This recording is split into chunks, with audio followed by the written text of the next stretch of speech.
ఇలాంటి కోతి పనులు చేస్తే పిర్రల బాగలకి ఏమవుతాయి?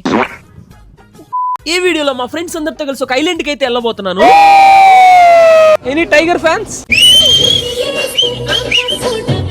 ఐలాండ్ వచ్చేసి మా ఇంటి దగ్గర నుంచి 100 కిలోమీటర్స్ దూరం అనమాట. అక్కడికి వెళ్ళిన తర్వాత ఆ నుంచి ఇంకొక బోట్ తీసుకొని ఇంకో 10 కిలోమీటర్స్ వాటర్ లో ఆల్మోస్ట్ 40 మినిట్స్ అయితే వెళ్తే ఐలాండ్ వస్తుంది. సముద్రం కాదు, ఇది ఒక సరస్సు, పెద్ద లోతు ఏముండదు, రిస్క్ ఏం లేదనమాట, చాలా సేఫ్. అండ్ ఈ వాటర్ మొత్తం సాల్ట్ వాటర్ అనమాట. ఇది ఇండియాలోనే second largest salt water lake. ఇది ఏంటో తెలిస్తే కామెంట్ చేయండి. చాలా సేపు బోట్ లో వచ్చాక మేమైతే ఐలాండ్ కి ఒక సైడ్ కి పోవాల్సిన వాళ్ళు ఇంకొక సైడ్ కి వెళ్ళాము. ఇంకా అక్కడి నుంచి నడుచుకుంటూ వెళ్ళాం అనమాట. ఐలాండ్ లోనే అలా వెళ్తూ ఉండగా దారిలో అయితే మర్రి చెట్టు కనిపించింది. నాలో ఉన్న కోతి అయితే బయటకు వచ్చేసింది.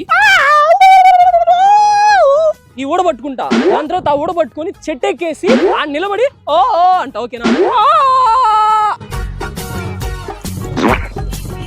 నేను మంచోడిని అయ్యి ఉండొచ్చు కానీ నేను చేసే పనులు ఏదో పనులు. ఆ తర్వాత నా దగ్గర ఉన్న డ్రోన్ నా విలేజ్ లోకి పంపించి ఆ విలేజెస్ అందరిని ప్రాంక్ కూడా చేశాను. ఇది మొత్తం లాంగ్ వీడియోగా అప్లోడ్ చేసా. కింద లింక్ మీద క్లిక్ చేసి ఫుల్ గా వేసుకుని ఉంటా. బాయ్.